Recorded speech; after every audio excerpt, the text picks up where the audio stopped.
Assalamualaikum warahmatullahi wabarakatuh. Bismillahirrahmanirrahim. Allahumma salli ala sayyidina Muhammadin al-Fatih lima ugliq wal khatim lima sabaq nasiril haqqi bil haqq wal hadi ila siratikal mustaqim wa ala alihi haqqa qadrihi wa miqdarihil azim. قال الله عز وجل في كتابه العظيم وهو أصدق القائلين بعد أعوذ بالله من الشيطان الرجيم بسم الله الرحمن الرحيم إنا أعطيناك الكوثر فصل لربك وانحر صدق الله العظيم. Yang kami muliakan, yang kami hormati moderator, host, hadirin wal hadirat, jamaah ngaji fikih yang saya banggakan, yang saya hormati. Mudah-mudahan kita semua selalu sehat, istiqomah dalam ketaatan dan ketakwaan kepada Allah Subhanahu wa Ta'ala. Alhamdulillah kita sudah memasuki bulan Rajab. Mudah-mudahan Allah berkahkan kita di bulan Rajab ini, dan juga nanti mudah-mudahan kita bisa bertemu Sya'ban, dan juga semoga bertemu dengan bulan suci Ramadan. Langsung saja kita ke kitab Kifayatul Akhyar ila Hadratin Nabil Mustafa sallallahu ta'ala alaihi wa alihi wasallam wa ala alihi wa ashabihi wa azwadihi wa dhurriyyatihi wa ahli baitil kiram wa khususan ila muallifi hadzal kitab Imam Taqiyuddin Al-Hisni nafa'ana Allahu bihi wa bi'ulumihi fi darain. Al-Fatihah. A'udzu billahi minasy syaithanir rajim. Bismillahirrahmanirrahim. Alhamdulillahi Rabbil Alamin Ar-Rahmanir Rahim Maliki Yawmiddin Iyyaka na'budu wa iyyaka nasta'in Ihdinas siratal mustaqim Siratal ladzina an'amta 'alaihim ghairil maghdubi 'alaihim waladdallin Amin. Bismillahirrahmanirrahim. Qala al-muallifu rahimahullah wa nafa'ana Allahu bihi wa bi'ulumihi fi darain. Faslun fil hawalati. Fasal membahas tentang hawalah. Mayoritas membacanya hawalah, sebagian ulama, sebagian hikayat membacanya dengan kasrah, hiwalah. Sama saja maksudnya, hiwalah atau hawalah. Apa hawalah atau hiwalah ini? Saya lebih suka hawalah. Hawalah secara bahasa adalah al-intiqal, perpindahan. Jadi secara bahasa hawalah itu artinya perpindahan atau memindahkan. Lalu secara syara adalah perintiqalud dain, perpindahan utang dari satu tanggungan min zimmatin ila zimmatin, dari satu tanggungan kepada tanggungan yang lainnya. Jadi kurang lebih hawalah ini seperti cinta segitiga. Misalnya, contoh cinta segitiga itu gimana? Misalnya, saya punya utang ke Ustadz Tantan. Berapa ya? Berapa Ustadz kira-kira? 1 juta lah, jangan banyak-banyak utang. Susah bayarnya kalau banyak. Saya punya utang ke Ustadz Tantan, Fatur punya utang ke Ustadz Tantan 1 juta rupiah. Lalu Ustadz Tantan punya utang ke Mas Zaki 1 juta rupiah juga. Nah ini kan, terus pas jatuh tempo, Ustadz Tantan menagih saya,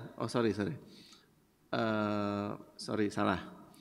Saya punya utang 1 juta rupiah ke Ustadz Tantan. Terus Mas Zaki punya utang 1 juta kepada saya. Jadi pas jatuh tempo, Mas Ustadz Tantan nagih saya untuk membayar utangnya. Nah, saya belum ada uang, tapi saya punya tabungan utang, piutang istilahnya ya. Siapa? Mas Zaki. Mas Zaki punya utang ke saya 1 juta rupiah. Terus saya bilang ke Ustadz Tantan, Ustadz, saya sekarang belum ada uang, tapi saya punya piutang di Mas Zaki. Bagaimana kalau nanti Mas Zaki utangnya 1 juta dibayarkan tidak ke saya, tapi ke Ustadz Tantan. Boleh tidak? Seperti itu, boleh. Nah ini yang disebut dengan hawalah. Mengalihkan utang. Nih. Tapi ada syaratnya. Apakah semua utang piutang bisa dihawalahkan? Ketika memenuhi syarat itu bisa. Apa saja syaratnya? Wa syaraitul hawalati arba'atun. Dan syarat hawalah itu ada 4. Artinya kalau syarat 4 ini tidak terpenuhi, maka nggak boleh tuh pertukaran utang. Jadi utang exchange. Itu nggak boleh. Terus hawalah ini sejak kapan sih diakui dalam syariat? Jadi asalnya atau pondasinya hawalah ini dari ijma. Ijma itu apa? Ijma itu konsensus para sahabat. Apakah Nabi pernah melakukan hawalah?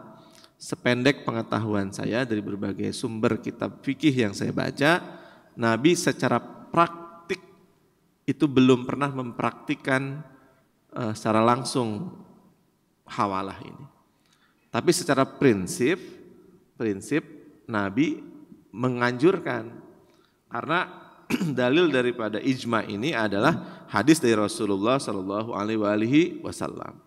Hadisnya sahih, direkam dalam Sahih Bukhari juga Sahih Muslim. Nabi pernah ngendiko, matlul ghani zulmun wa idza utsbi'u ahadukum ala mali'in falyutsba. Jadi kata Nabi, nunda bayar utang orang kaya, al-ghani, orang kaya, wong sugih, itu hukumnya zolim, zulmun, itu hukumnya zolim. Dan wa idza utsbi'u ahadukum ala mali'in, dan ketika salah satu dari kalian mengalihkan utang kalian kepada maliin, kepada orang kaya lainnya, fal yutsbi, maka ikutilah. Nah, dari dalil ini tidak secara spesifik mengatakan bahwa pertukaran utang seperti tadi.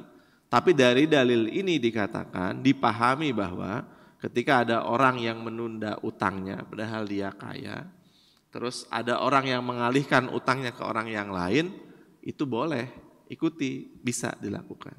Nah ini menjadi dalil bahwa Nabi memberikan isyarat bahwa boleh kok mengalihkan utang. Jadi kayak tadi tuh segitiga tadi. Apa saja syaratnya?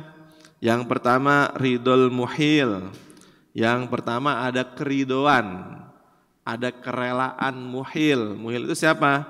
Orang yang mempunyai tanggungan utang atau orang yang berutang. Dalam konteks tadi, segitiga tadi, berarti muhilnya dalam hal ini adalah saya muhil yang berutang kepada Ustadz Tantan 1 juta rupiah. Nah saya sebagai muhil, saya ridho mengalihkan utang saya kepada misalnya Mas Zaki tadi. Itu syarat pertamanya adalah ridhonya muhil, orang yang berutang.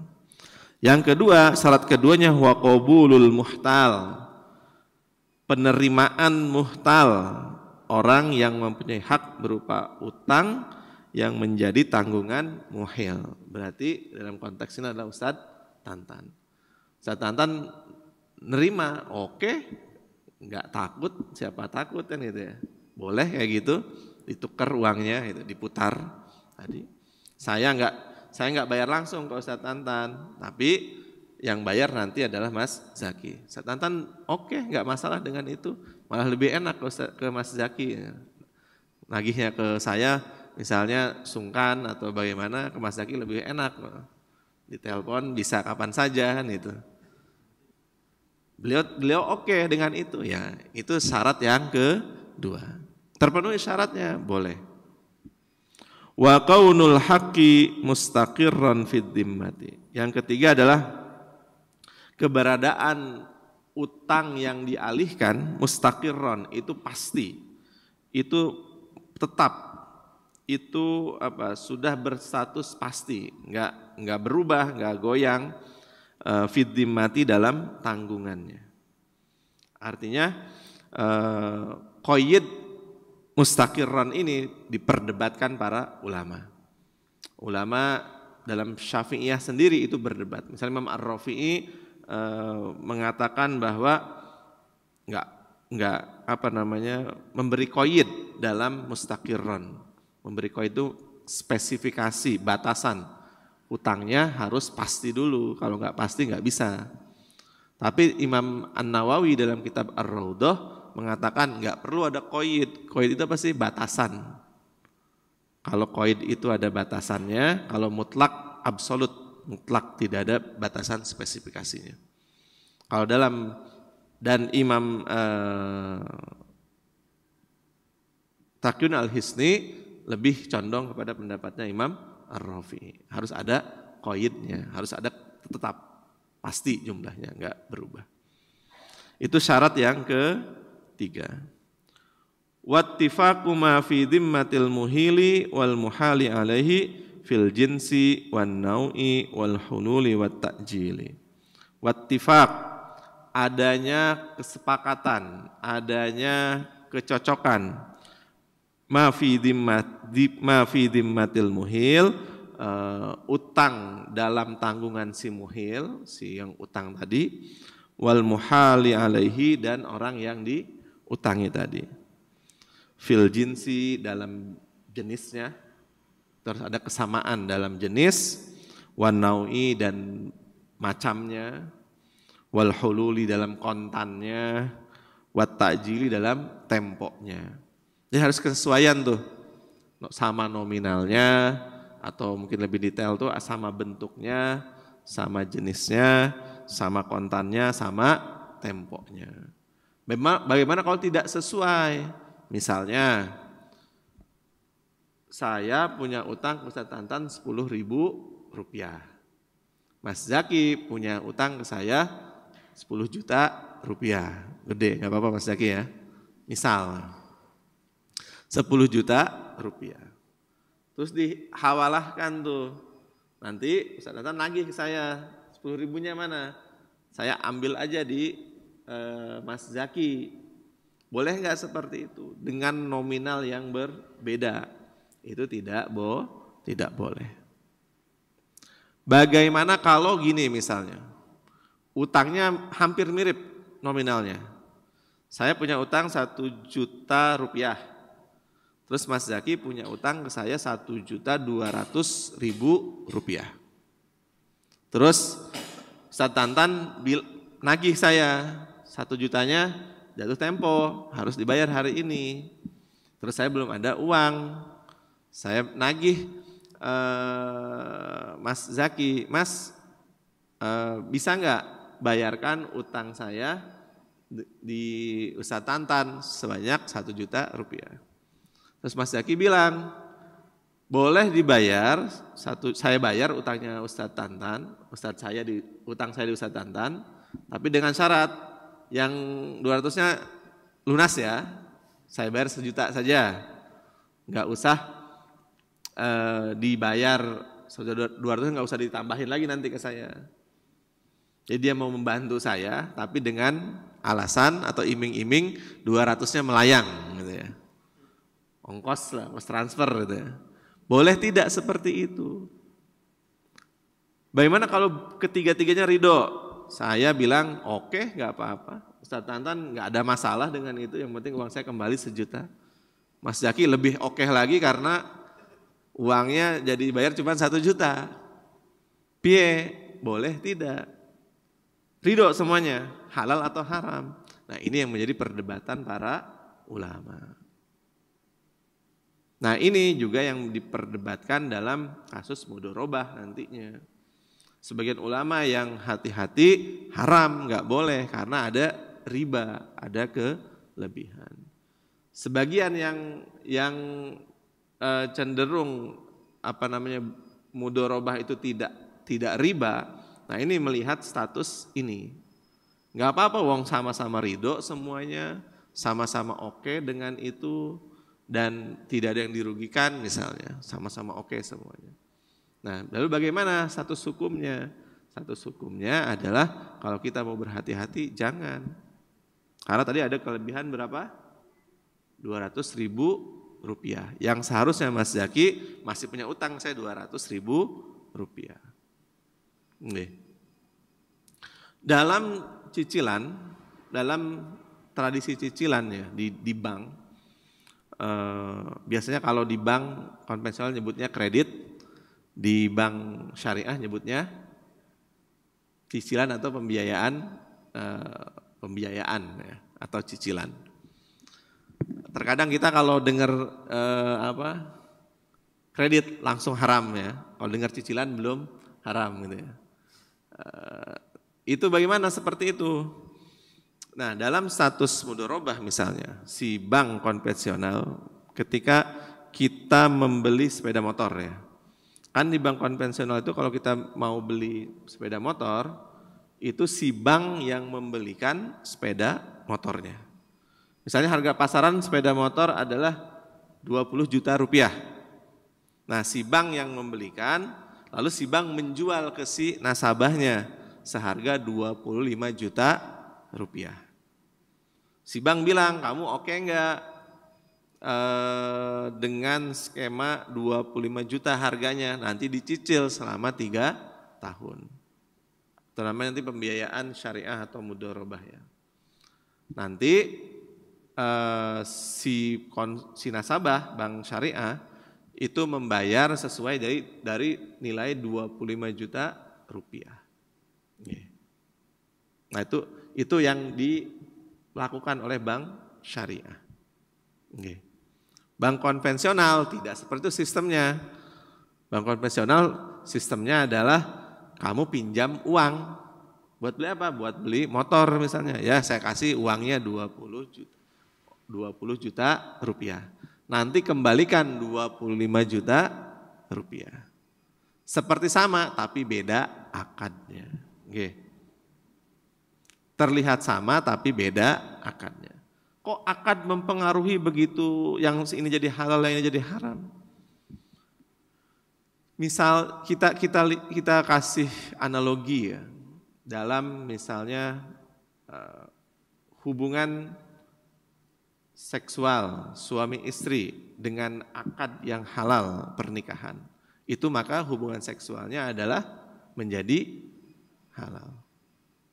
Lalu melakukan hubungan seksual tanpa akad yang halal, maka dia menjadi zina. Na'udzubillahi min dzalik. Bisa jadi sama-sama prosesnya, perilakunya, tapi menjadi berbeda nilainya di mata Allah Subhanahu wa ta'ala. Walaupun problematikanya adalah bank itu secara OJK tidak boleh berjualan. Jadi OJK itu punya salah satu hukum, bank tidak boleh melakukan transaksi jual beli. Nah, kalau bank syariah, saya nggak tahu pakai itu dihitung jualan atau bukan, saya tidak tahu ya. Nah, mungkin kalau ada yang kerja di bank syariah boleh sharing. Ya.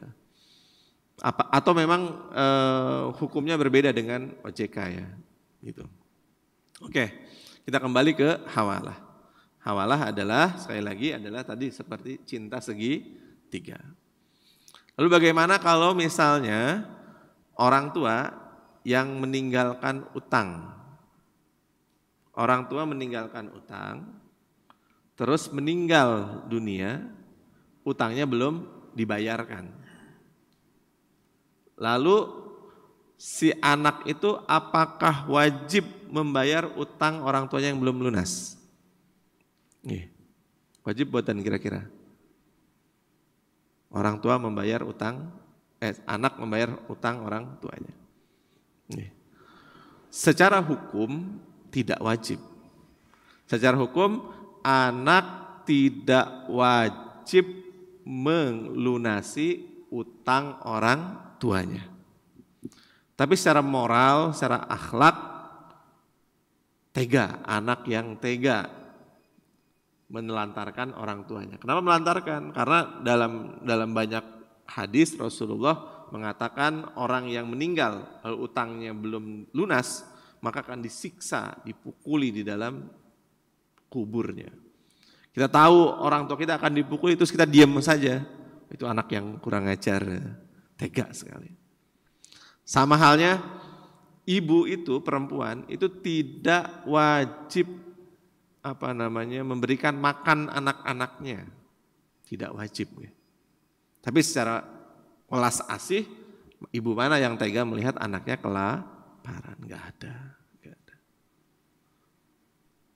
Juga ibu tidak wajib menyusui, neneni anaknya. Enggak wajib. Itu tanggung jawab bapaknya. Bukan tanggung jawab bapaknya yang neneni, tapi memberikan nafkah untuk memberikan nafkah yang layak. Tapi apakah karena tidak wajib terus meninggalkan? Ya enggak boleh, ya enggak gitu maksudnya. Sama halnya kita melihat ada yang kecelakaan, kita lagi sendirian jalan, tiba-tiba ada orang di depan kita berarti berdua ya, ada orang di depan naik motor, tiba-tiba kecelakaan tunggal, nggak sengaja jatuh terperosok gitu ke pinggir jalan. Kita di belakangnya dan tidak ada orang lain, kita tidak wajib menolong orang tersebut, nggak wajib. Tapi apakah kita meninggalkan dia begitu saja? Enggak lah. Sebagai akhlak kita sama manusia, kita harus menolong orang tersebut. Jadi kenapa ini menggunakan kacamata hukum ya? Ini kita bicara tentang hukum. Hukum itu kan hitam putih kan, oposisi biner. Makanya hukum itu ada standar tertinggi relasi manusia. Bukan standar tertinggi relasi manusia. Ada yang lebih tinggi daripada hukum, yaitu akhlak. Tapi hukum ini menjadi standar yang jelas, yang hitam putih. Jadi kurang lebih kalau kita dituntut terus dipenjara karena kita tidak membayar utang orang tua kita, nggak bisa, karena nggak ada hukumnya. Tapi apakah kita layak menelantarkan orang tua kita yang dipukuli dalam neraka, dibakar oleh Allah Subhanahu wa taala, disiksa oleh malaikat? Apakah tega? Enggak tega orang. Kita lahir ini karena barokah, karena perjuangan orang tua kita kok. Makanya ketika jenazah mau dimakamkan, mau disolatkan, biasanya ada muqaddimah dari Sohibul Musibah, ahli waris yang mengatakan kalau orang tua kami memiliki utang piutang, tolong hubungi kami. Jadi kembali lagi, apakah wajib membayar tadi si anak? Tidak wajib. Tapi sebagai anak sebaiknya kita membayar utangnya orang tua. Apakah pakai skema hawalah ini? Kalau si orang tua tidak memberikan informasi sebelum meninggal, misalnya gini, beliau punya harta warisan, punya harta di rumahnya, terus beliau meninggal, nggak bilang ke kita bahwa, nak, saya punya utang di bla bla bla bla misalnya. Enggak bilang. Apakah hawal ini bisa berfungsi? Belum. Tapi kita harus membayarkan utangnya. Dari mana utangnya? Kalau orang tua kita tidak punya harta tinggalan, maka harta tinggalan ini dibayarkan utang dulu, baru dibagikan. Jangan dibagikan dulu baru dibayarkan. Itu susah. Nanti berantem. Nanti nggak ada yang mau bayar ujung-ujungnya, karena eman-eman semua kadang. Kadang anak tuh kasih orang tua sepanjang masa, kasih anak sepanjang jalan. Pendek anak itu ke orang tua kasih sayangnya. Tapi orang tua apapun diberikan untuk anak. Jadi bagaimana? Jadi hartanya dijual atau tidak? Kalau ada yang tidak perlu dijual ya tidak dijual, tapi kalau memang harus dijual dulu untuk membayar utang. Nanti sisanya baru dibagikan menjadi harta warisan. Hakikatnya siapa yang membayar utang dalam skema tersebut? Hakikatnya adalah si orang tuanya sendiri. uangnya orang tua, si anak belum dibagikan. Itu nggih. Tapi kalau orang tua sebelum meninggal dia berpesan bahwa dia punya utang, tolong nanti dibayarkan, bisa menjadi skema ini. Lalu hawalah dalam konteks modern. Tadi kan konteks tradisional ya. Konteks modern. Misalnya dipraktikkan oleh sistem transfer ke luar negeri.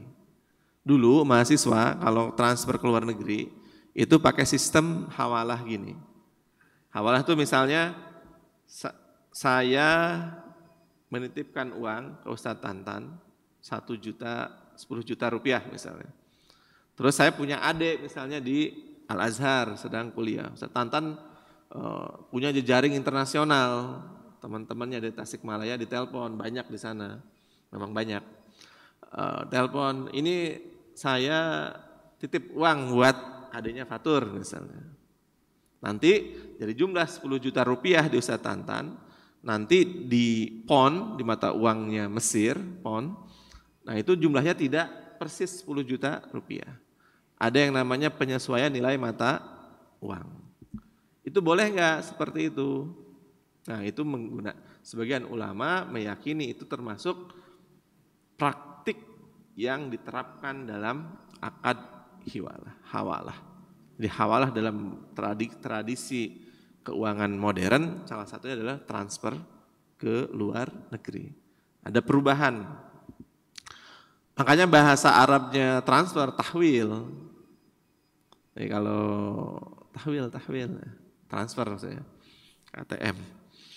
Lalu ujroh atau potongan nilai itu boleh nggak? Boleh, karena itu ada potongan. Nah biasanya dulu sebelum bank secanggih sekarang, dulu tuh lebih senang ke orang lewat jaringan manusia gini. Karena kalau ke bank potongannya lebih besar, lebih gede. Dulu saya kalau ngambil ATM itu per ambil itu sekitar 20.000 rupiah kalau di rupiah. Sekali ngambil. Kalau ngambil sedikit rugi itu, makanya ngambilnya harus banyak. Nah masalahnya uangnya nggak banyak mahasiswa. Jadi rugi kalau ngambil ke bank. Nah lewat orang itu lebih murah biasanya.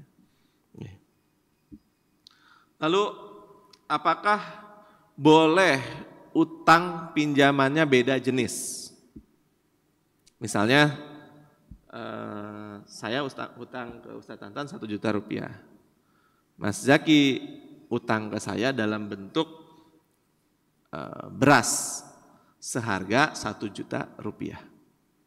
Berasnya berarti kalau 1 juta berapa kilo hari ini? Kalau sekilo 10.000 berarti 100 kilogram. Ya benar gak? 100 kali 10.000, 1 juta rupiah. Mas Zaki utang beras 100 kilo ke saya. Boleh gak dihawalahkan? Itu boleh. Ada kesamaan nilai walaupun tidak sama jenisnya. Jadi boleh nanti Ustadz Tantan nanti dibayar utang saya oleh Mas Zaki. Mas Zaki oke, Ustadz Tantan oke.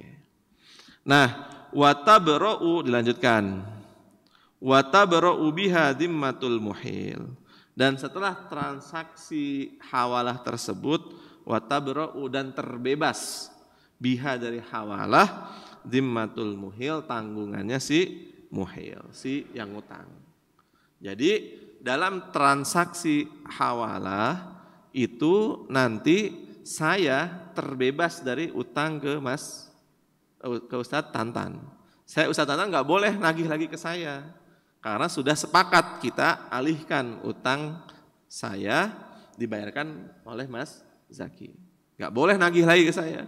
Pokoknya saya udah tabro, udah bebas bariah, saya terbebas dari tuntutan hukum apapun atas utang ini karena sudah ada kesepakatan. Nanti ada bab berikutnya kafalah, insya Allah kita bahas nanti. Itu berbeda.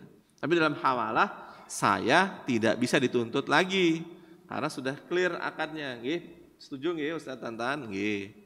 Mas Zaki setuju kan bayarkan hutangnya ke Ustadz Tantan? Nggih. Sudah, mereka berdua yang melakukan negosiasi, transaksi dan lainnya. Ustadz Tantan kalau mau nagih ke Mas Zaki. nggak boleh lagi ke saya karena saya sudah terbebas dari transaksi ini. Saya kira itu ya sebagai pemantik. Kalau ada yang belum clear, belum jelas, bisa ditanyakan. Wassallallahu ala sayyidina Muhammad wa ala sayyidina Muhammad. Wassalamualaikum warahmatullahi wabarakatuh.